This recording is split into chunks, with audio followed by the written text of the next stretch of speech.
और बनाने के बाद माननीय कैंडिडेट को आप जवाब दीजिए। दिस इज योर ड्यूटी इन लोकतंत्र। अगर कोई पूछ रहा है तो आप जवाब दें, हम उसका जवाब देंगे और जवाब देने के बाद कंपाइल करके हम आपको भी सबको बताएंगे, इसको बताएंगे। Thank you. We will take one question from sir, media friend from Maharashtra also with us, sir. Gentleman in the third row, please. A few more last round. नमस्कार सर, मेरा नाम प्रमोद जगताप है, मैं सकाल मीडिया ग्रुप के शाम अच्छा, news. एक चीज और बता दूं, एक चीज और इसमें मैं आपको बता दूं, एक हमारा C&B का भी प्रोसीजर है जो माइक्रो कंट्रोलर और प्रोसेसर को हम चेक कर सकते हैं। मुझे नहीं लगता कि इन 20 कॉन्स्टिट्यूएंसी से कोई भी रिक्वेस्ट C&B की आई है, कोई रिक्वेस्ट नहीं है। So anyway we will give specific replies of all this. Yes please. हाँ सर, मेरा नाम प्रमोद जगताप है, मैं सकाल मीडिया ग्रुप के शाम न्यूज चैनल से हूँ। मेरा सवाल जो है वो सिंबल को लेके, महाराष्ट्र में एनसीपी के 2 गुट होने के बाद तुतारी और ट्रम्पेट, तुतारी जो है शरद पवार की पार्टी को दे दिया, लेकिन लोकसभा चुनाव में ट्रम्पेट जो है वो भी सिंबल कोई इंडिपेंडेंट कैंडिडेट को दे दिया था। इससे ज्यादा वोट उस इंडिपेंडेंट कैंडिडेट ने लिए थे। शरद पवार के एनसीपी का ऐसा कहना है कि ये सिंबल जो है वो फ्रीज करना चाहिए। महाराष्ट्र के स्टेट इलेक्शन कमीशन ने स्थानिक स्वराज्य संस्था के जो चुनाव है उसमें वो फ्रीज किया है, लेकिन केंद्रीय चुनाव ने अभी तक उसके ऊपर कोई डिसीजन नहीं लिया। तो आप उसको लेके कोई आपकी एसओपी बनाने वाले हो, वो सिंबल अभी फ्रीज करने वाले हैं, उसके का जरा सविस्तर बताइए please. Gentleman in the this side, pink. Rajiv sir, मैं आनंद कुमार सिंह हूं, न्यूज़ इंडिया न्यूज़ चैनल से। सर मेरा एक सवाल आपसे है, मैंने लोकसभा चुनाव और विधानसभा चुनाव जम्मू कश्मीर कवर किया था, तो मैंने तेलंगाना में देखा कि हिजाब को लेकर लोकसभा बीजेपी की प्रत्याशी थी तो वो हिजाब को लेकर आइडेंटिफाई कर रही थी, जिसको लेकर विवाद हुआ था। और ऐसा ही जम्मू कश्मीर में भी हुआ, किश्तवाड़ से शगुन परिहार को उम्मीदवार थी बीजेपी की, तो वो भी हिजाब उठाकर शक्ल देखने को लेकर, आइडेंटिटी को लेकर देखना चाहते, जिसको लेकर विवाद हुआ था। दिल्ली बीजेपी ने आपको लिखा है कि इसको लेकर एक एसओपी बनाई जाए जिससे आइडेंटिटी क्लियर हो सके। तो मेरा सवाल आपसे सीधा यह है कि डेमोक्रेटिक राइट या कल्चरल राइट, आप किसको आगे रखेंगे? Yes please to the gentleman. जी सर, एक सवाल ये भी था कि आपने एक करके we will go by Anuj please. Rajiv sir, अभी जो आपने चुनावों की तारीखों का ऐलान किया है, लेकिन उसमें कुछ ऐसी सीट्स हैं विधानसभा जहां पर उपचुनाव होना था या लोकसभा जिन पर नहीं ऐलान किया गया, वो कौन कौन? सर, यूपी की 10 सीटें थी। 10 की 10 होंगी? 9 किया है। Basirhat is under the election petition. There is an election petition in Basirhat, so that is one case. 10 सीटें थी ना sir. Milkipur also is under election पे। So let me say it that way. जहां इलेक्शन पेटिशन नहीं है वहां सब में हो रहा है, ठीक है? वो दे देंगे, वो 2 तो मैंने बताई दी आपको। चलिए, let us go orderly. Yeah, please follow a system. Thank you. One, gentleman in the this row, green. 2 last questions, please. Sir, this is Nishant Azad from Organizer English Weekly. My question is that misuse of AI and deepfakes is increasing. So, what are the steps Election Commission is taking to deal with this issue? Good question. Sir, अभी मुंबई जैसे बड़े शहर में जिस तरीके से दिन दहाड़े मर्डर हुआ, महाराष्ट्र में जिस तरह से लगातार घटनाएं बढ़ी हैं अपराध की, इसको लेकर बहुत ज्यादा चिंताएं हैं, बहुत सारी बैठकें भी हुई हैं। इसको लेकर किस तरीके से चुनाव आयोग ने इससे पहले हालांकि बैठक की थी, अब किस तरह से तैयारियां की जा रही हैं ताकि खास करके शहरी इलाकों में जहां पर आप वोटिंग परसेंटेज वैसे भी कम देख रहे हैं, बांद्रा का इलाका हो, जुहू वर्सोवा, कैसे लोगों में कानून और व्यवस्था के लिए लोगों के मन में विश्वास पैदा करेंगे ताकि लोग वोटिंग के लिए ज्यादा से ज्यादा निकलें? Thank you. We will take one more question, sir. Let him answer. Let him answer. Let me answer these questions first. About this symbol, first question is about the symbol of the NCP. NCP का जो symbol है, man blowing तुरी, so उसमें हमारे पास में 2 request आई थी NCP SP से। एक तो ये आई थी कि उनको जब हमने रिकॉग्नाइज कर लिया है जे स्टेट पार्टी, तो उन्हें हम कंट्रीब्यूशंस रिसीव करने की भी स्वीकृति दें। और दूसरी रिक्वेस्ट आई थी कि उनको जो उनका सिंबल है वो प्रोमिनेंट नहीं है। वो जब वोटिंग मशीन के बैलेट यूनिट के अंदर में छोटा दिखाई देता है तो उसका रेशियो ऐसे चेंज कर दीजिए कि वो स्पष्ट से मैन ब्लोइंग तुरी दिखाई देने लगे। और दूसरी रिक्वेस्ट एक और भी साथ में थी कि उस जैसा एक कोई ट्रम्पेट है उसको हटा दीजिए। 3 रिक्वेस्ट थी। सो पहली रिक्वेस्ट हमने उनकी मान ली। हमने उन्हें उसी दिन ऑथराइज कर दिया था कि आप ड्यूली कॉन्ट्रीब्यूशंस ले सकते हैं, subject to the disclosures which every political party has to do. Secondly, हमने उनको लिखित में ये भी छूट दी थी कि आप खुद हमें बताइए कि आप अपने सिंबल को मैन ब्लोइंग तुरी को किस तरीके से बैलेट यूनिट में दिखाना चाहेंगे। तो उन्होंने कहा था हम इस तरह से दिखाना चाहेंगे। 1-2 चॉइस दी थी, जो उनकी पहली चॉइस थी वो हमने मान ली। सो इस इलेक्शन में उनका सिंबल वुड बी ज्यादा दिखाई देगा, मतलब प्रोमिनेंटली दिखाई देगा। तीसरी रिक्वेस्ट थी, वो एक ट्रम्पेट है इस टाइप की, जो कि मैन ब्लोइंग तुरा से बिल्कुल डिफरेंट है। तो कमीशन ने उसी दिन बताया था कि वो उससे डिस्टर्ब नहीं करता है। So all the 3 have been accepted, that is 1. All AI and deep fakes, this is a very, very contextual question. This is disturbing all the elections world over. I have said it earlier also. It's a very serious issue.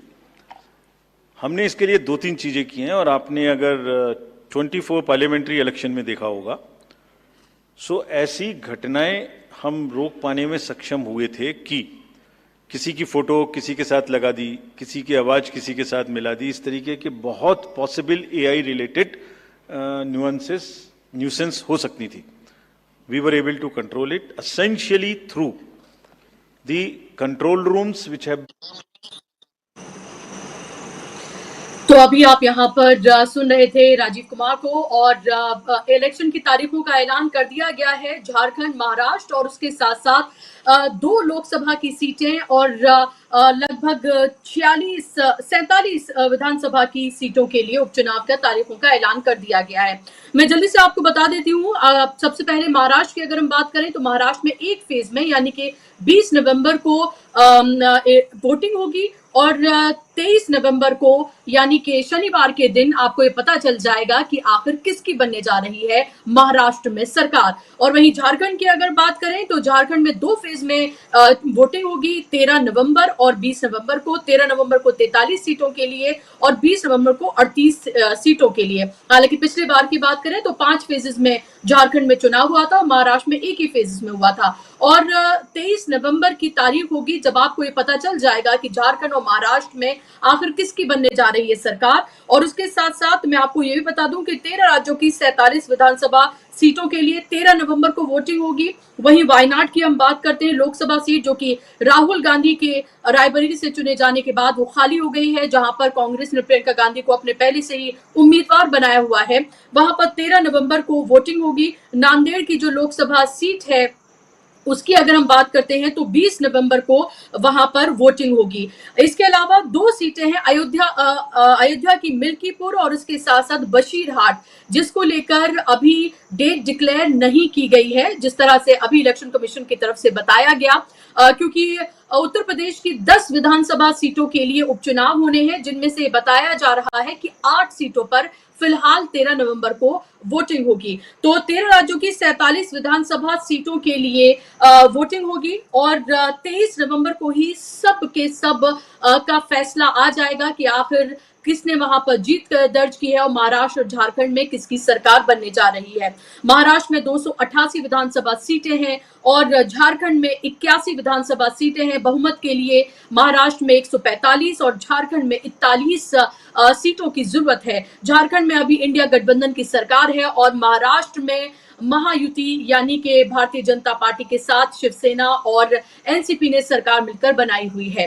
अब ऐसे में कई महत्वपूर्ण सवाल जो अभी राजीव कुमार से पूछे गए, खासतौर पर ईवीएम को लेकर लगातार सवाल पूछे जा रहे हैं, और उनका ये कहना कि हरियाणा की जिन 20 सीटों के लिए हमारे पास शिकायत आई है, हम जल्द ही बाकायदा तौर पर बहुत डिटेल में इसका जवाब देंगे. लेकिन सवाल अभी भी जस का तस बना हुआ है, क्योंकि ईवीएम को लेकर लगातार संशय अभी भी बरकरार है. लोगों को ये लगता है कि हरियाणा में बदलाव के लिए वोट किया गया था, लेकिन वहां बदलाव नहीं हुआ और एक बार फिर से भारतीय जनता पार्टी वहां पर सत्ता पर काबिज हो गई। अब ऐसे में इस तरह के आरोपों के बीच, इस तरह के संशय के बीच एक बार फिर से इलेक्शन कमीशन सामने आकर तारीखों का ऐलान करता है और झारखंड और महाराष्ट्र में तारीखों का ऐलान हो जाता है। सवाल ये उठता है कि अगर ईवीएम को लेकर इस तरह के संशय बरकरार हैं, अगर पॉलिटिकल पार्टीज इस तरह के सवाल खड़े कर रही हैं, तो फिर क्या हम ये उम्मीद करें कि आने वाला झारखंड और महाराष्ट्र का चुनाव और जो उपचुनाव की जो घोषणा की गई है वो फ्री एंड फेयर होगा? क्योंकि लेवल प्लेइंग फील्ड की बात तो की जाती है, बार बार की जाती है, बहुत ही चाशनी में लपेटी हुई बातें की जाती हैं इलेक्शन कमीशन की तरफ से। ये कहा जाता है कि हम हर किसी को लेवल प्लेइंग फील्ड देते हैं, किसी तरह का कोई भेदभाव नहीं होता। ईवीएम को लेकर भी वो एक तरह से इन तमाम बातों को मजाक में ही उड़ाते हैं और मजाक में ही इसको खत्म कर देते हैं। सवाल ये उठता है कि अगर एक शख्स को भी डाउट है तो उस शख्स, लोकतंत्र में उस शख्स के भी डाउट को क्लियर किया जाना चाहिए। यहाँ तो हजारों लाखों लोग हर रोज इसको लेकर सवाल उठा रहे हैं, देश की बड़ी पॉलिटिकल पार्टीज इसको लेकर सवाल उठा रही हैं, कई तरह के आंदोलन हो चुके हैं, कई तरह की एजेंसीज हैं जिनकी इस तरह की रिपोर्ट आ चुकी है जो साफ तौर पर यह बताती है कि कैसे वोटिंग परसेंटेज बढ़ जाती है अचानक से और किस तरह से जहां पर मार्जिन कम होता है वहां बीजेपी की जीत दर्ज हो जाती है।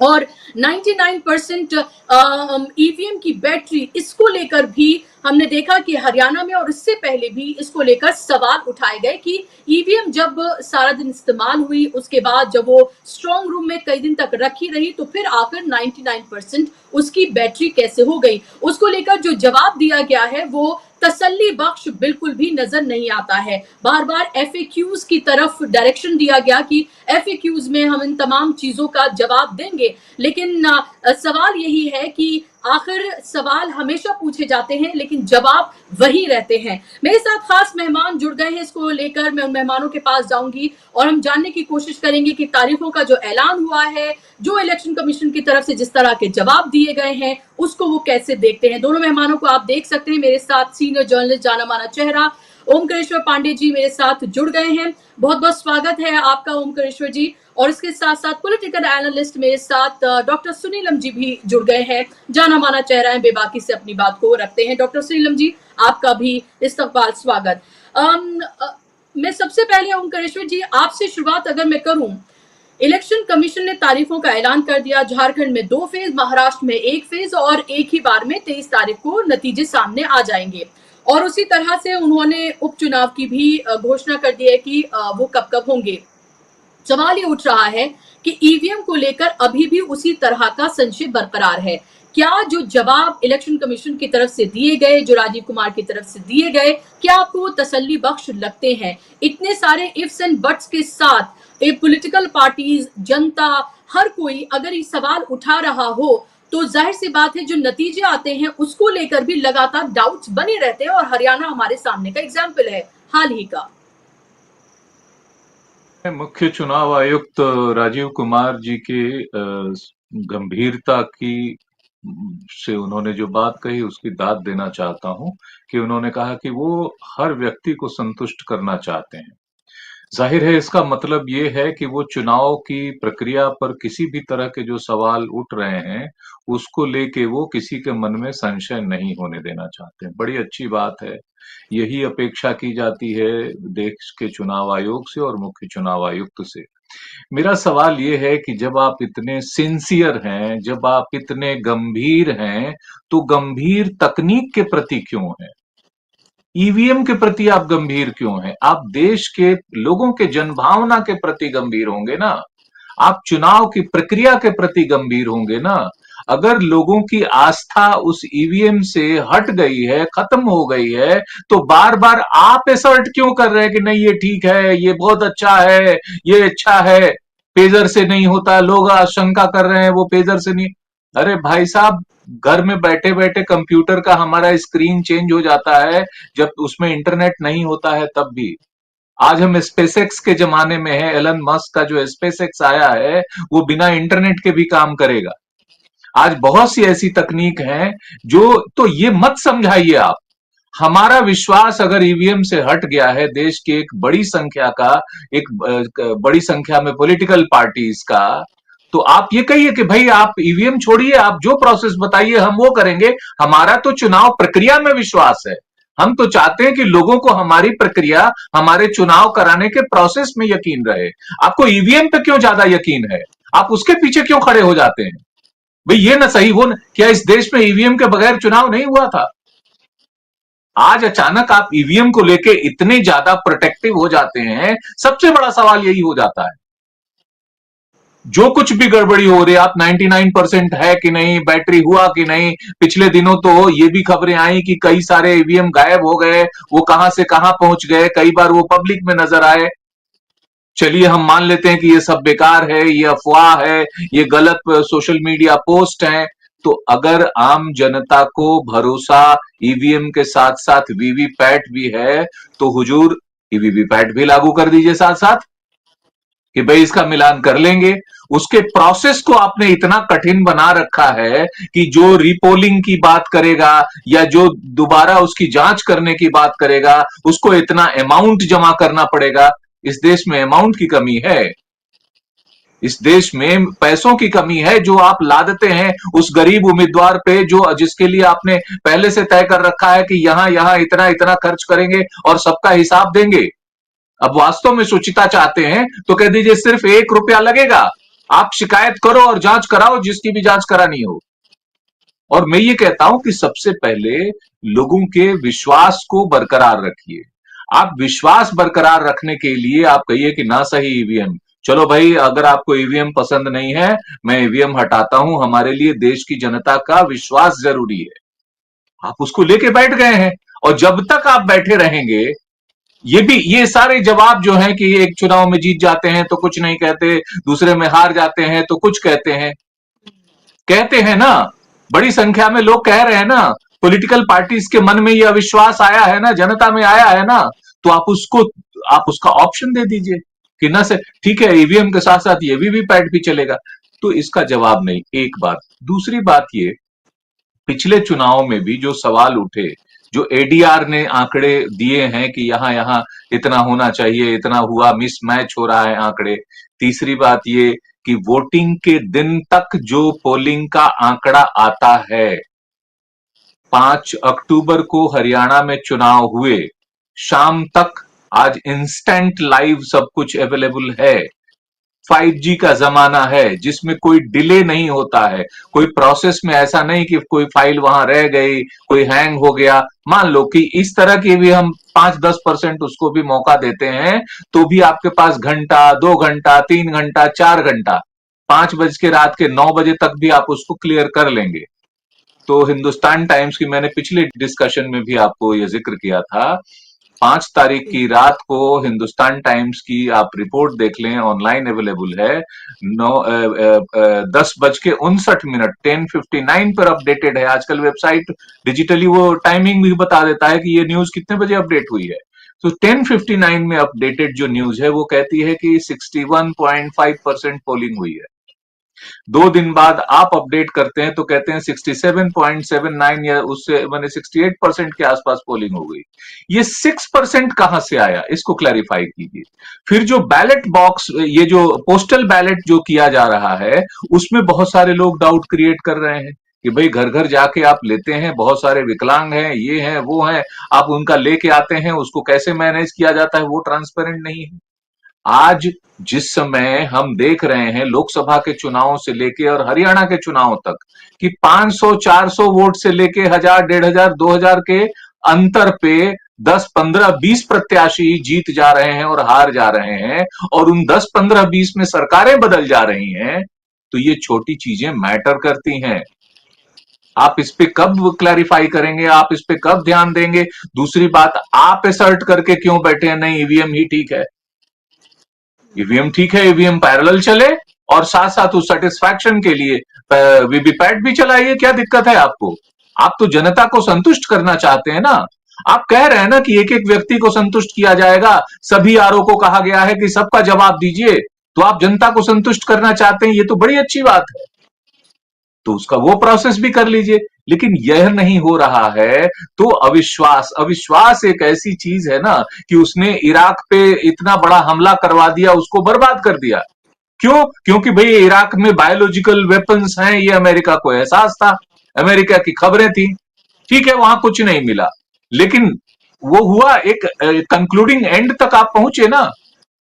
तो हम कहते हैं कि इस देश की डेमोक्रेसी को बचाए रखने के लिए, डेमोक्रेसी में लोगों के विश्वास के आस्था को बनाए रखने के लिए, और खास तौर से हमारे अपने इस सबसे बड़े संस्थान चुनाव आयोग में आस्था को बनाए रखने के लिए, अगर देश का एक बड़ा वर्ग चाहता है कि इसमें ईवीएम के साथ वीवीपैट भी जोड़ा जाए, तो उसको कर लिया जाए, उसमें आपको आपत्ति नहीं होनी चाहिए, प्रोसेस में आपको आपत्ति नहीं होनी चाहिए। ये तो नहीं कह रहे कि पूरी तरह से आप वापस बैलेट पेपर पे चले जाइए। आप कह सकते हैं कि बैलेट की चोरी होती है, ये होता है, वो होता है। हम तो कहते हैं पैरेलल चलाइए, मैचिंग हो जाएगी। लेकिन उसके बीच में जो आप प्रोसेस लगाते हैं कि इतने ही परसेंट हम चेक कर सकते हैं, क्यों चेक कर सकते हैं इतने परसेंट? जब इतने बड़े पैमाने पे आप चुनाव करा सकते हैं, तो उतने बड़े पैमाने पे आप वीवीपैट क्यों नहीं करा सकते हैं? और कितना खर्चा हो जाएगा? देश इस सारे खर्चे को वहन करने को तैयार है, एक चुनाव का खर्च करने को वहन करने को तैयार नहीं होगा। ये बात कन्विंसिंग नहीं है। सबसे पहले इस बात की ओर ध्यान दिया जाना चाहिए। पूरा देश चाहता है कि उसको चुनावी प्रक्रिया में, सवाल इस बात का नहीं कि आज कौन सी पॉलिटिकल पार्टी सत्ता में है या कौन जीतती है या कौन हारती है। हमारा विश्वास लोकतंत्र में है, हमारा विश्वास किसी भी पॉलिटिकल पार्टी के जीतने हारने में नहीं है। हमें हमारी प्रक्रिया जो है वो साफ, कन्विंसिंग, पारदर्शी, विश्वासपूर्ण हो, ये लोगों की मांग है।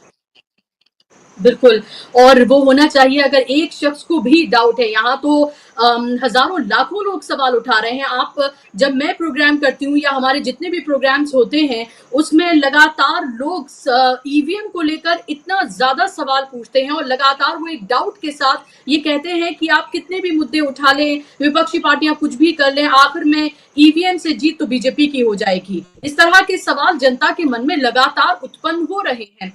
डॉक्टर सुनीलम, हेमंत अत्री जी भी हमारे साथ जुड़ गए हैं। हेमंत जी, बहुत बहुत स्वागत आपका। आपके पास मैं आ रही हूँ। और डॉक्टर सुनीलम, आपसे मेरा सवाल, पहला ओपनिंग कमेंट, ऐसे वक्त में जब महाराष्ट्र में जो कुछ हो रहा है, झारखंड में जिस तरह का हम सांप्रदायिक तनाव हमने झारखंड में भी देखा, महाराष्ट्र में भी हमें अलग अलग जगहों से, रत्नागिरी और अलग जगहों से देखने के लिए मिल रहा है, बहराइच की घटना हमारे सामने है ही, उपचुनाव होने जा रहे हैं और तारीखों का ऐलान इस सब के बीच में कर दिया गया है। इल्जाम ये भी कि बीजेपी को पहले से पता चल जाता है कि तारीखों का ऐलान कब होने जा रहा है। जैसे कल हेमंत बिस्व शर्मा ने कह दिया था कि आज तारीखों का ऐलान हो जाएगा, तो पहले बीजेपी को पता चल जाता है, बीजेपी से रजामंदी हो जाती है और फिर इलेक्शन कमीशन तारीखों का ऐलान करता है। ये विपक्ष का इल्जाम है और उसके साथ साथ ईवीएम को लेकर जिस तरह के डाउट हैं। आपका ओपनिंग कॉमेंट। देखिए, एक तो जो बात कही है ओंकारेश्वर जी ने, मेरी उससे पूरी सही है कि लोगों के मन में संदेह है, डाउट है, उस संदेह को दूर करना आपकी जवाबदेही है और जिम्मेदारी है। और वीवीपैट की गिनती को लेकर के सब लोग बहुत ही क्लियर कट कहते हैं कि 100% की गिनती करा दीजिए, रैंडम करा दीजिए। अगर पूरे जगह पर महाराष्ट्र और झारखंड के अंदर चुनाव हो रहा है तो आप एक तरफ से 50 कॉन्स्टिट्यूंसी आप ले लीजिए, पॉलिटिकल पार्टी के रिप्रेजेंटेटिव्स को बुला के वहां पे 100% करा दीजिए। लोगों का संदेह तो दूर होना चाहिए, लेकिन वो करने को तैयार नहीं है। और इसमें सबसे दुखद पक्ष ये है कि इलेक्शन कमीशन जो कुछ कर रहा है वो वही कर रहा है जो केंद्र सरकार चाहती है, भारतीय जनता पार्टी चाहती है। और इसमें और भी ज्यादा दुखद ये है कि सुप्रीम कोर्ट की भी उसके अंदर सहमति है। ये एक बात है। आपने जो सवाल किया, असल में चुनाव डिक्लेयर होने थे, होना तो वन नेशन वन इलेक्शन, मतलब एक साथ चुनाव होने थे। अब लोग क्यों भूल जाते हैं? और ये सवाल तो मुझे लगता है कि राजीव कुमार जी से सबसे पहले पूछा जाना चाहिए था। हालांकि इसका जवाब वो पहले भी दे चुके हैं कि वो तो सब राज्यों के चुनाव एक साथ कराने की स्थिति में नहीं थे। तो उनसे पूछा जाना चाहिए था कि वो फिर डिनाई क्यों नहीं करते हैं जब प्रधानमंत्री कहते हैं, है ना, वन नेशन वन इलेक्शन। कह देना चाहिए कि चुनाव आयोग जो है वो क्षमता नहीं है, वो एक राज्य में भी, जैसे अभी बताया कि झारखंड जैसे राज्य में भी वो एक बार में इलेक्शन नहीं करा सकते, वहां पर भी 2 चरण कराने का काम वो करेंगे। और 4 राज्यों के एक साथ लेकर आ सकते हैं वाली बात तो एकदम साफ तौर पर आ गई है। तो उसको वो जो एक मिथ क्रिएट करते हैं, जो अपना केवल की इच्छा है इसके देश के ऊपर वो थोपना चाहते हैं मोदी जी, उस बात का खुलासा जो है राजीव कुमार जी को करना चाहिए था, खैर उन्होंने नहीं किया। मेरा कहना यह है कि असल में चुनाव तो ये तय था कि हरियाणा का रिजल्ट जिस तरीके का आया है, मेरा कहना यह है कि उसके अंदर जो है वो चुनाव चोरी हो गया। मेरा कहना यह है कि जो मैंडेट है वो मैनेज हो गया। उसके बाद में तो तुरंत डिक्लेयर होना ही था, ये सभी लोग जानते थे, उसमें कोई हेमंत बिश्व शर्मा के कहने की जरूरत नहीं थी। और ये सबको मालूम है कि एक तरीके से जो निष्पक्षता के साथ में चुनाव आयोग काम करना चाहिए वो नहीं कर रहा है, वो एक तरीके से पपेट के तौर पे काम कर रहा है। उसे लोग कुछ के कोई क्या क्या कुछ कहता है, वो सब बात रिपीट नहीं करना चाहता। अब तक खुली हुई बात है कि उनके कंसेंट से और उनकी इच्छा के अनुरूप आप तो देखते हैं ना कि जब तक प्रधानमंत्री की नहीं हो जाती, जब तक पूरे फीते नहीं कट जाते, जब तक पूरे लोकार्पण नहीं हो जाते, तब तक देखते चले हैं। तो ये मतलब था कि भाई इलेक्शन डिक्लेयर होगा, इलेक्शन डिक्लेयर हो गया। भारतीय जनता पार्टी चुनाव को जीतने का एक ही तरीका जानती है, ध्रुवीकरण का तरीका है। और उत्तर प्रदेश के अंदर क्योंकि उसका बहुत बड़ा स्टेक है, आपके पास आपकी आवाज बहुत ब्रेक कर रही है जी, आपकी आवाज बहुत ज्यादा ब्रेक कर रही है। आप एक बार अगर रिकनेक्ट कर लें, मैं आपके पास लौट रही हूँ फिर अगले सवाल के साथ। बहुत ज्यादा ब्रेक आपकी आवाज कर रही है, तो मुझे आप माफ कीजिए, आपको रोकना पड़ रहा है। हेमंत अत्री जी, आपने पूरी press conference I am sure आपने सुनी होगी, जैसे आप हमेशा करते हैं, और मुझे बताइए कि आपका क्या टेक है इस पूरी प्रेस कॉन्फ्रेंस से, जिस तरह के सवाल पूछे गए और खासतौर पर जो डाउट्स तमाम थे, उन डाउट्स का जवाब जिस तरह से दिया गया, क्या आपको वो सेटिस्फैक्टरी लगता है? और क्या हरियाणा में जैसे ही बीजेपी को जीत मिली और उसके हौसले बुलंद हुए और हेडलाइंस मैनेजमेंट का एक जो पूरा खेल शुरू हुआ है, तो ये बहुत जल्द ही तारीखों का ऐलान होना था, ये शायद आप भी एक्सपेक्ट कर रहे होंगे? देखिए बुशरा जी, सबसे पहले तो मैं आत्ममुग्ध राजीव कुमार जी को बधाई दूंगा कि कम से कम 2 स्टेटों का चुनाव तो वो साथ करा पा रहे हैं। अदरवाइज तो वो तो अलग अलग भी करा देते थे ना, आपको ध्यान होगा, हिमाचल प्रदेश और गुजरात का अलग कर दिया था उन्होंने। इस बार भी इन्होंने परंपरा तोड़ी, हरियाणा, जम्मू कश्मीर, महाराष्ट्र और झारखंड का चुनाव इकट्ठे होना था। लेकिन कब चुनाव हो रहा है? बिल्कुल प्रेसिंग लाइन्स के ऊपर। 26 तारीख को, 26 नवंबर को अपने महाराष्ट्र विधानसभा का कार्यकाल खत्म हो रहा है और 23 तारीख को रिजल्ट आएगा। तो समझ लीजिए कि क्या कारण रहे होंगे। आपने एक साथी से सवाल पूछा, सुनीलम जी से, कि ये चुनाव का कार्यक्रम तय कैसे होता है, ये चुनाव आयोग कर क्या रहा है इसका, क्योंकि मैंने 20 साल चुनाव आयोग कवर किया है, तो बेसिकली मुझे लगता है कि जो मौजूदा चुनाव आयोग है उसको चुनाव का कार्यक्रम मैं पूरी जिम्मेदारी के साथ कह रहा हूं कि आमतौर पे परंपरा ये रही है कि होम मिनिस्ट्री से और बाकी जो कंसर्न नोडल मिनिस्ट्रीज हैं उनके साथ बात करके, सुरक्षा एजेंसियों की उपलब्धता देख करके, वो सारा देख करके तब चुनाव कार्यक्रम तय हुआ करते थे। अब तो मुझे लगता है कि भारतीय जनता पार्टी के मुख्यालय के अंदर चुनाव कार्यक्रम बनता है, प्रधानमंत्री कार्यालय उसको इशारा करता है और होम मिनिस्ट्री से फाइल वापस इलेक्शन कमीशन में आकर के तब ये चुनाव कार्यक्रम घोषित किया जाता है। ये आपको आज के चुनाव कार्यक्रम से भी दिख गया होगा कि वो क्यों चुनाव, क्या लॉजिक है कि महाराष्ट्र का चुनाव, झारखंड का चुनाव हरियाणा के साथ क्यों नहीं हुआ। और अगर त्योहारों के कारण नहीं हुआ तो वो त्योहार हरियाणा में भी थे, वो त्योहार सब जगह थे, त्योहार सारे कॉमन है, कोई कहीं पे बड़ा है कोई छोटा है। दूसरी बात, जो राजीव कुमार जी ने एक शुरुआत की बड़ी अच्छी, उन्होंने कहा कि हमारे जो गोल्ड स्टैंडर्ड्स है, चुनाव के गोल्ड स्टैंडर्ड्स, स्वतंत्र और निष्पक्ष चुनाव के गोल्ड स्टैंडर्ड्स को दुनिया देख रही है। ये दावा केवल राजीव कुमार ही कर सकते हैं और किसी के बस की बात नहीं। या तो कोई राजनेता कर सकता है, नरेंद्र मोदी टाइप, अमित शाह टाइप, या वो राजीव कुमार कर सकते हैं। जो चुनाव आयोग ना तो चुनाव कार्यक्रम अपनी मर्जी से घोषणा करता किसी भी तरीके का, प्रधानमंत्री कब तक प्रचार करेंगे, वो जब समाप्त होकर थक जाते हैं उसके बाद चुनाव कार्यक्रम आता है। तमाम स्टेट्स के अंदर देख लीजिए आप, ठीक है। और जो कोड ऑफ कंडक्ट की जो अवहेलना सत्तारूढ़ पार्टी लगातार कर रही है, आज से नहीं 2019 से मैं बात करूंगा, आपको ध्यान है पुलवामा के शहीदों के फोटोग्राफ्स प्रधानमंत्री की बैकग्राउंड में थे राजस्थान में, और उन्होंने क्या कहा था कि साहब क्या आपका पहला वोट पुलवामा के शहीदों के नाम हो सकता है? एमसीसी जो मॉडल कोड ऑफ कंडक्ट है उसमें क्या है कि आप किसी शहीद के नाम पे, सेना के नाम पे वोट नहीं मांग सकते। मैं पूछना चाहूंगा कि क्या किसी चुनाव आयोग ने उनको नोटिस भी दिया था क्या? और उसी कारण से अशोक लवासा जो तत्कालीन चुनाव आयुक्त थे, जिनको मुख्य चुनाव आयुक्त बनना था, उनको इस्तीफा देकर जाना पड़ा था डिफरेंस ओपिनियन के कारण। उनका डाइसेंट नोट जारी भी नहीं किया गया था। वो स्टोरी हमने की थी, आपको याद होगा। उसके बाद अब जो स्थितियां है, जो अभी जो हाल का जो लोकसभा चुनाव हुआ, प्रधानमंत्री जी ने क्या क्या कहा कि आपकी भैंस छीन लेंगे, आपका मंगलसूत्र छीन के उनको दे देंगे। ये सारे जो शब्द थे, ये वर्टिकल डिवीजन के थे या नहीं थे समाज के अंदर, धर्म और जाति के आधार पर बांटने के लिए। चुनाव आयोग ने क्या किया? आज की तारीख में हिंदुस्तान को प्रधानमंत्री नरेंद्र मोदी और श्रीमान राजीव कुमार हिंदुस्तान को डिजिटल इंडिया कहते हैं। सुना है ना आपने उनके मुंह से डिजिटल इंडिया। और ऐसा डिजिटल इंडिया है कि आज पोलिंग होती है और 5-5, 7-7 दिन तक उसकी पोलिंग का परसेंटेज नहीं आता। हरियाणा तो इतना छोटा सा स्टेट है, 5 तारीख को पोलिंग हुई थी, 7 तारीख की रात को पोलिंग का फिगर्स आया। 2 दिन तक क्या कर रहे थे आप? तो ये इनके गोल्ड स्टैंडर्ड्स हैं। यानी कि चुनाव में लेवल प्लेइंग फील्ड देख लीजिए कि कांग्रेस पार्टी का खाता सील कर दिया जाता है। किया कि नहीं किया? अभी तक खाता सील पड़ा है कांग्रेस पार्टी का। उसके बाद जो भी शिकायतें जाती है उस पर चुनाव आयोग कोई ध्यान नहीं देता है। आज की तारीख में जब चुनाव का आप 8, 9, 10 बजे तक रात को फाइनल पोलिंग का डेटा दे सकते हैं, पार्लियामेंट में तो 9-9, 10 दिन तक नहीं दिया था। वो क्यों नहीं दिया था? और हैरान मैं इस बात से था कि आज किसी ने वो सवाल उनसे पूछा नहीं। दूसरा मेरा सवाल ये है कि जब वीवीपैट हर एक ईवीएम के साथ लगी हुई है तो उनकी गिनती क्यों नहीं की जानी चाहिए? या तो वो लगाई गलत, फिर 5% के साथ ही लगा देते।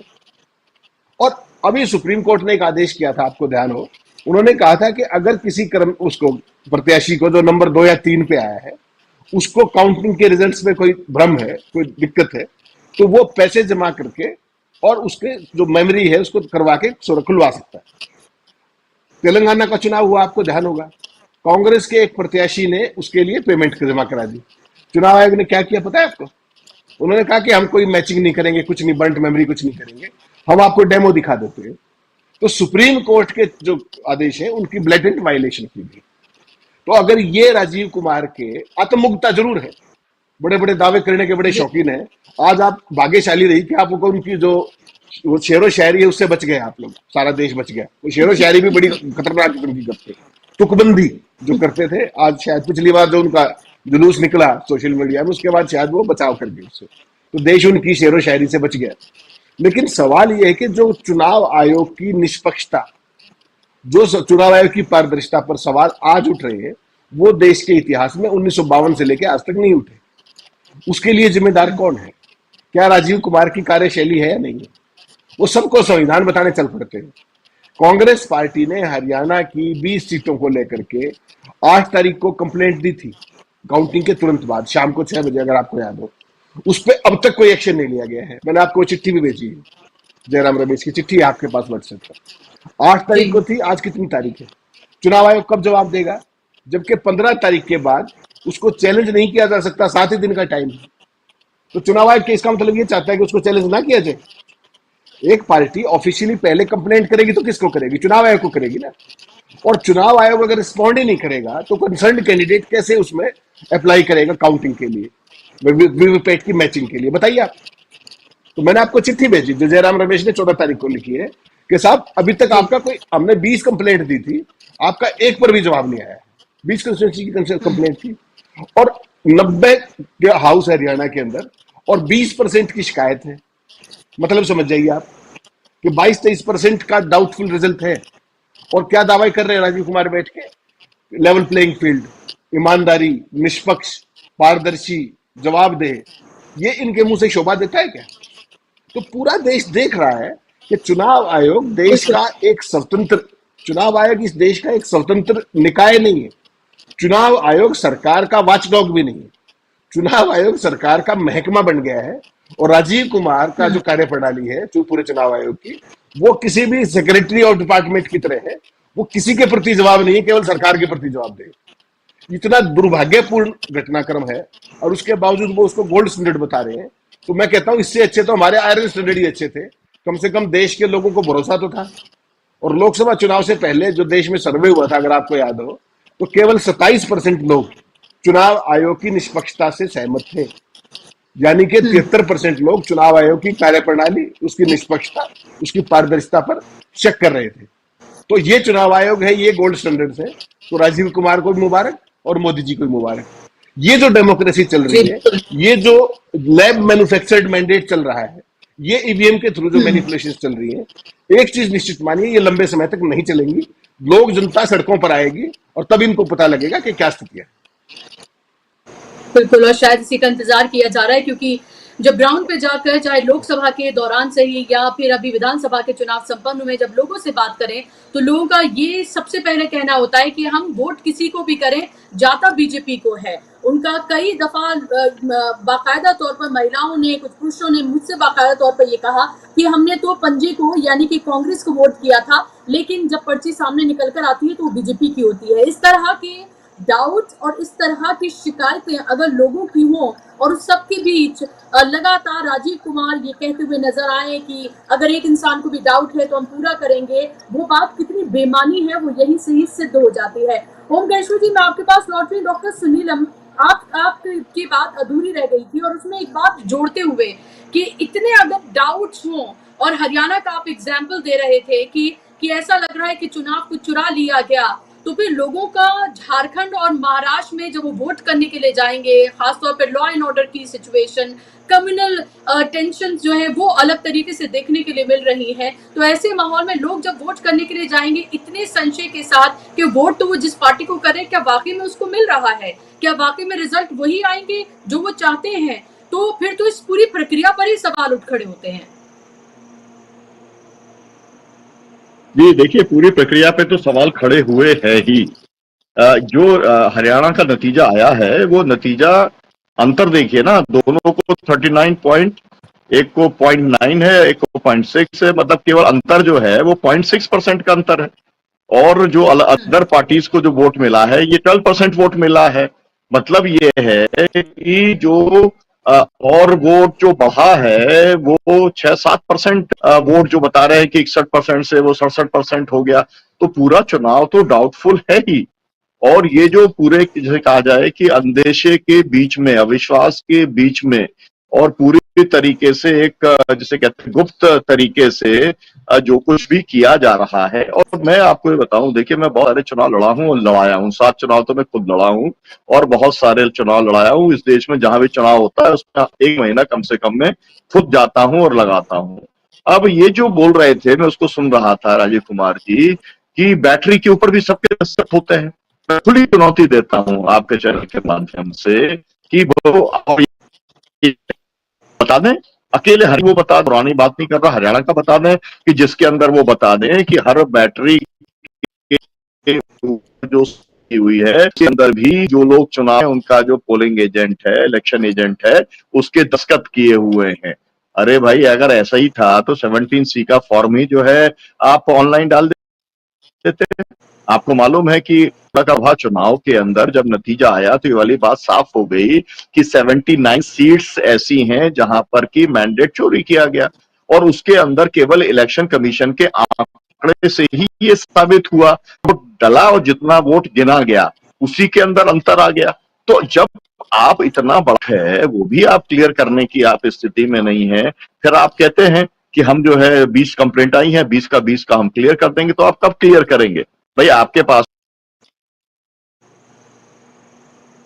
जी फ्रेम फ्रीज हो गया है, लेकिन बहुत गंभीर बातें यहाँ पर कही गई हैं डॉक्टर सुनीलम की तरफ से। खास तौर पर वो खुद चुनाव लड़ चुके हैं और जहां जहां चुनाव होते हैं वहां पर वो 1-1.5 महीने तक रहते हैं, ये उनका कहना है। और बैटरी को लेकर उन्होंने कहा कि जो पोलिंग एजेंट होता है उसकी बाकायदा तौर पर दस्तखत कराए जाते हैं, जिसको वो सीधे तौर पर चैलेंज कर रहे हैं। क्योंकि हमने देखा हरियाणा में बाकायदा तौर पर ये शिकायत की गई और ये कहा गया कि 99% बैटरी आखिर कैसे हो सकती है मशीन की, जिस पर वोट डाले गए, जो कई दिन से स्ट्रॉन्ग रूम में रखी हुई है, और फिर उसके बाद उसमें बैटरी उतनी होती है। जो जवाब दिया गया है वो जाहिर सी बात है तसल्ली बख्श बिल्कुल नहीं है, और हर चीज को FAQs पर टाल दिया गया है कि FAQs बनाकर हम इसका डिटेल में जवाब देंगे। और हमेशा जब भी इस तरह के सिंसियर सवाल पूछे जाते हैं, उनको हमेशा ये कह दिया जाता है कि वेबसाइट पे या तो तमाम सवालों के जवाब मौजूद हैं या फिर जो डाउट्स हैं हम उनको क्लियर कर देंगे, लेकिन वो डाउट्स जो हैं वो लगातार बने रहते हैं। ओमकेश्वर जी, झारखंड और महाराष्ट्र, एक जगह इंडिया गठबंधन की सरकार है और एक जगह महायुति की सरकार है, यानी कि NDA की सरकार है।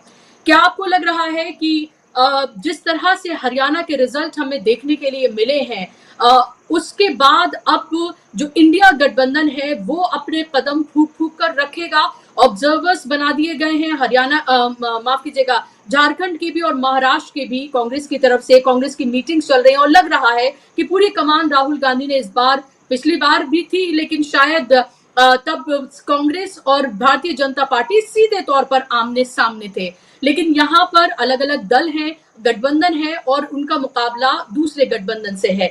इन दोनों राज्यों को आप किस तरह से फिलहाल देख रहे हैं, संक्षेप में आपसे जानना चाहूंगी। जो राजनीतिक जो समीकरण है उन पर तो फिर भी चर्चा होगी। आपको याद होगा हरियाणा के चुनाव की घोषणा भी हुई थी और 3-4 दिन का कुछ डेट चेंज हुआ था। हेमंत जी को अच्छी तरह याद होगा, कुछ चेंज हुआ था ना हेमंत जी? आज ही मेरी मुंबई में कुछ मित्रों से 5 कर दिया गया था जी। हाँ, तो आज भी हमारे मुंबई में कुछ पत्रकार मित्रों से बात हो रही थी, तो उन्होंने कहा कि यहाँ भी 3-4 दिन पहले अनाउंस होने वाले थे चुनाव, लेकिन उसको रोका गया था। क्यों रोका गया था? क्योंकि वहां फ्रीबीज की बरसात जो है एकनाथ शिंदे सरकार कर रही है, जो बीजेपी और उसकी शिवसेना शिंदे गुट की जो सरकार है। आपने कल ही देखा होगा कि जो 5 नाका हैं उस पे टोल फ्री कर दिया गया है कि अब गाड़ियां जो है, छोटी गाड़ियां, ट्रक और वो बड़े वाहन को छोड़ के छोटी गाड़ियों का आवागमन जो है मुफ्त हो जाएगा। और इसके अलावा बहुत सारे, तो हम जब देखते हैं कि हर चीज में कहीं ना कहीं कोई ना कोई वो है, डायरेक्शन है, मिला हुआ है, तो फिर आप कुछ भी समीकरण बना लीजिए, इंडिया गठबंधन कुछ भी कर ले, जमीन पे कुछ भी कर ले, वो तो कहेंगे। और एक दिन पहले, अब तो वो कहना भी बंद कर सकते हैं स्ट्रेटेजिकली, अभी तक तो उनके मुंह से निकल जाता था। ये मुंह से निकल जाना अपने आप में प्रमाण है कि देखिएगा ये सब कुछ नहीं होता है, छत्तीसगढ़ की तरह रिजल्ट आएंगे। भाई मुख्यमंत्री ने एक दिन पहले कैसे कहा कि चुनाव की व्यवस्था हो गई है और कल के रिजल्ट डिफरेंट होंगे? कैसे कह दिया? जबकि पार्टी में, सर्वेक्षण में, तमाम चीजों में सब बेकार है, आप ही ठीक हैं, आप ही की सूचना सबसे सशक्त है कि आप क्षेत्र में तो जा नहीं पा रहे हैं, प्रॉपर रैली नहीं कर पा रहे हैं, आपके लोग जो है वहां से भगाए जा रहे हैं, काले झंडे दिखाए जा रहे हैं, कुर्सियां खाली पड़ी हुई हैं। आप कहते हैं नहीं सारी व्यवस्था हो गई, हम जीत जाएंगे। ये जो व्यवस्था है यही सवाल खड़ा है। इसलिए अब आप जो कोई भी व्यवस्था कर लीजिए, जो कोई भी इंडिया गठबंधन कर ले, अपोजिशन कर ले, कुछ भी कर ले, क्या फर्क पड़ेगा? फिर तो वही रिजल्ट आएंगे जो हरियाणा के रिजल्ट आए हैं। करना ये चाहिए कि जो जिस मुद्दे पे अपोजिशन को सचमुच में डाउट है, एक बात तो पहले तय कर लें कि सारे अपोजिशन ने अगर ये डिसाइड कर लिया कि नहीं साहब हमें कोई डाउट नहीं है, इक्का दुक्का कोई चीजें हुई होंगी, हमने कंप्लेन दिया है, बाकी बात खत्म। अगर नहीं है, अगर आपके कंप्लेन सीरियस हैं, तो आप एक डिसाइसिव उस पे स्टेप लीजिए, डिसाइसिव एक्शन लीजिए, सारे दलों के साथ मीटिंग करिए और कहिए कि साहब ये हमें नहीं पसंद है, हमें ये नहीं चाहिए, इसकी आप वैकल्पिक व्यवस्था करिए, सुप्रीम कोर्ट में जाइए, कहीं भी जाना हो, जो कुछ भी करना हो करिए। लेकिन ये जो अपोजिशन के लीडरान में भी जो देखते हैं कि हाँ वो पीस, उनको ठीक मौका मिलता है कहने का कि जब आप कहीं जीतते हैं तो आप चुप हो जाते हैं, हारते हैं तो सवाल उठाते हैं और फिर चुप हो जाते हैं, और सवाल भी एक लेवल पर ही उठाते हैं, आप डिसाइसिव लेवल पे नहीं ले जाते हैं। इसलिए आप पर भी ये सवाल हो रहा है। जनता आपकी जो नीयत है, आपकी जो मंशा है, उसको भी शक की दृष्टि से देखने लगी है कि क्या भाई टॉप लेवल पे आप लोगों में भी कोई सांठगांठ है क्या कि भाई ठीक है हम कस्टमरी सवाल तो उठाएंगे लेकिन डिसाइसिव एक्शन नहीं लेंगे। सवाल इस बात का है, जो पिछला लोकसभा चुनाव का वहां का नतीजा है वह ये बताता है कि जमीन पर महाविकास अघाड़ी को ज्यादा सीटें मिली थी। अगर विधानसभा सीटों में उसको कन्वर्ट करके देखा जाए तो 130 सीटों पर ही महायुति को, जो एकनाथ शिंदे बीजेपी का जो गठबंधन है अजित पवार का, उसको मात्र 130 सीटों पर ही बढ़त मिली थी। 150 सीटों पर शरद पवार, उद्धव और कांग्रेस गुट को मिला था, महाविकास अघाड़ी को। उस नजरिए से तो वहां चीजें डिफरेंट है। तो लेकिन अब जो बदलाव, हाँ इस बार बीजेपी ये भी बदलाव करने की कोशिश कर रही है कि संघ पिछले लोकसभा चुनाव में अलग था, इस बार वो मैसिवली उतर रहा है, इनको सपोर्ट कर रहा है। ये जैसे एक समय में शिवराज चौहान के ये जो महालक्ष्मी योजना या लड़की योजना, कन्या योजना है, उसका ये विरोध करते थे, उसको उन्होंने ठीक से वो किया नहीं। और आज जब उनको लग रहा है कि नहीं इससे कुछ फर्क पड़ रहा है, तो वहां महालड़की योजना महाराष्ट्र में या लागू कर रहे हैं, और भी कई सारी योजनाएं लागू की हैं। अब उनमें से कौन सी योजना जमीन पे उतरती है नहीं उतरती ये अलग बात है, लेकिन बहुत सी योजनाएं ये लेके अचानक चुनाव के समय में आए हैं। फ्री बीज, जिस फ्री बीज का आप दिल्ली में विरोध करते हैं कि अरविंद केजरीवाल फ्री बिजली कैसे देगा और फ्री ये कैसे देगा, वो फ्री बीज आप दूसरे रूपों में दूसरे राज्यों में देते हैं। तो ये चल रहा है, दोनों तरफ से चल रहा है। मुझे ऐसा लगता है कि अपोजिशन के सामने चैलेंजेस ज्यादा हैं, उनको ज्यादा सतर्क रहना पड़ेगा, हर लेवल पे सतर्क रहना पड़ेगा। और हर बार ये जो चुनाव का प्रश्न आता है, तंत्र का जो प्रश्न आता है, तो तंत्र का प्रश्न उस तरह आप हल्के रूप में आप उठाएंगे तो फिर आप इसी तरह पछताएंगे, फिर जो है रिजल्ट कुछ और होगा। आप प्रयास चाहे जो भी कर लें, तो आपको हर लेवल पे एक ठोस कदम उठाना पड़ेगा।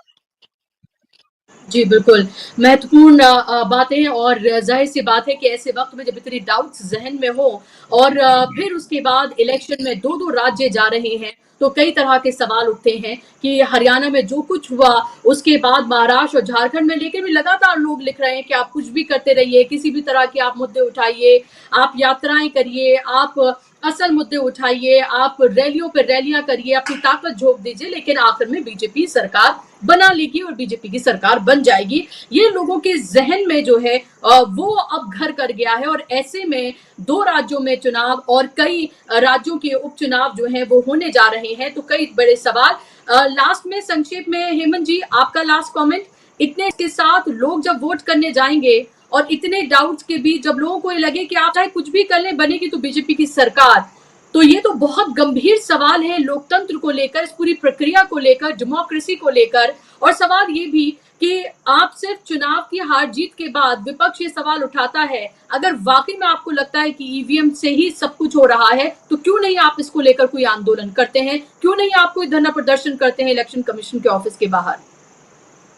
जी देखिए, जब से मोदी जी का नया मॉडल आया है ना, नया भारत बनाया है उन्होंने इलेक्शन कमीशन के साथ मिलकर, तो यहां पर चुनाव तंत्र का हो रहा है, लोक का चुनाव नहीं है। ये केवल एक मैकेनिकल एक्सरसाइज है, एक अर्थमेटिकल एक्सरसाइज है, मैथमेटिकल एक्सरसाइज है, उसके अलावा कॉमन मैन की एक्सरसाइज नहीं बची है। ये आपने लगातार देखा होगा पार्लियामेंट के चुनाव में जितने वोट पड़े उससे ज्यादा काउंट कैसे हो गए, उसके डेटा क्यों नहीं आया सेम डे? तो तमाम सवाल इलेक्शन कमीशन की कनाइवेंस से खुद क्रिएट करवाए जा रहे हैं और एक खास तरीके का डेटा मैनिपुलेशन पूरे देश में हो रहा है। ये अपोजिशन पार्टियों को समझ में इसलिए नहीं आ रहा कि तमाम सबूत देने के बाद, तमाम डेटा देने के बावजूद उनकी कहीं सुनवाई नहीं हो रही है। और उनको कहीं ना कहीं ये लगता है कि अगर हम इस बात को उठाएंगे जोर शोर से तो हमारी डिफिटिस्ट अप्रोच होगी। मुझे लगता है कि अपोजिशन की ये अप्रोच बहुत ही गलत है। अगर उनको रेलेवेंट रहना है देश के अंदर और देश के लोकतंत्र को बचाना है, उनको किसी भी सूरत जो ये सारा धंधा चला रखा है चुनाव आयोग ने, इसके खिलाफ आपको डिसाइसिव आंदोलन करना पड़ेगा। क्योंकि देखिए, सुप्रीम कोर्ट से भी अब कोई बहुत ज्यादा मुझे तो उम्मीद है नहीं। जिस तरीके से गणेश पूजा हुई ना, वहां पर एक व्यक्ति किसी के घर गए और वहां पर घंटियां बजा रहे थे, तो वो घंटी गणेश पूजा की नहीं थी, वो कुछ और था। वो कुछ सुना रहे थे, देश को दिखा रहे थे, और उन्होंने खुद ही वो फोटोग्राफ ट्वीट किए। अदरवाइज कोई मैं आपके घर पूजा करने आया भी हूं तो that is a personal issue, उसको ट्वीट करने की, फेसबुक पे डालने की कोई बात नहीं होती है। तो इस देश के अंदर मैसेज बड़ा लाउड एंड क्लियर है। और एक चीज आपको ध्यान हो, मैंने हरियाणा के बारे में भी कही थी आपको कि Modi government can not afford losing Haryana. Same is the case with Maharashtra and Jharkhand. उनके जितने भी फाइनेंसर्स हैं मोदी जी के, जितने भी उनके उद्योगपति पूंजीपति मित्र हैं, उन सब के वेस्टेड इंटरेस्ट कहां पर है? महाराष्ट्र के अंदर है। उनको पूरे वो कब कर सकते हैं? जब उनके हाथ में सत्ता हो। झारखंड में सबसे ज्यादा इंटरेस्ट किसका है? जो मोदी जी के मेन स्पॉन्सर है, जिनको वो केन्या तक प्रोजेक्ट बनवा के लाते हैं जाकर के। श्रीलंका का केस आपके सामने था, बांग्लादेश का केस आपके सामने था, फ्रांस का केस आपके सामने था, और क्या देखना बाकी है? तो किसी भी हद तक जाएंगे, चुनाव आयोग इनके साथ हैंड इन ग्लव है, पूरे तरीके से मिला हुआ है। अब केवल अपोजिशन को ये देखना है कि उनको केवल चुनाव लड़ने की औपचारिकता करनी है, या सही मायनों में लोगों को उनका जनादेश के हिसाब से शासन दिलवाना है। इनके रहते हुए ये संभव नहीं है, ये निश्चित मान के चलिए आप। जी बिल्कुल, और इसको गंभीरता से और बेहद गंभीरता से लेने की जरूरत है। और वाकई में अगर वो चाहते हैं कि जो लोगों ने जो जनादेश दिया है या जिसको वोट किया है, रिजल्ट भी, नतीजे भी वही सामने आ रहे हैं या फिर नहीं। हमेशा जब भी चुनाव की तारीखों का इस तरह से ऐलान होता है, ये तमाम डाउट्स जो हैं, ये तमाम संशय जो है वो फिर से उठ खड़े होते हैं। लेकिन फिर चुनावी प्रक्रिया पूरी चलती है, रिजल्ट सामने आते हैं और रिजल्ट में वो नहीं आता जो शायद जनता एक्सपेक्ट कर रही है, तो फिर से सवाल उठने लगते हैं और फिर ढाक के तीन पात वही के घूम फिर कर वहीं आ जाते हैं। लेकिन ये जरूर है कि इसको बहुत गंभीरता से लेने की जरूरत है। बहुत बहुत शुक्रिया आप तीनों मेहमानों का, हेमंत जी आपका, ओमकारेश्वर जी आपका और डॉक्टर श्रीलम आपका, कार्यक्रम का हिस्सा बनने के लिए और अपना कीमती वक्त देने के लिए बहुत शुक्रिया। शुक्रिया आप तमाम दर्शकों का भी कार्यक्रम का हिस्सा बनने के लिए। आज के लिए बस इतना ही। शाम में रोज 7 बजे शाम को राजीव जी के साथ न्यूज पॉइंट में जुड़िए आप। मुझे दीजिए इजाजत, नमस्कार।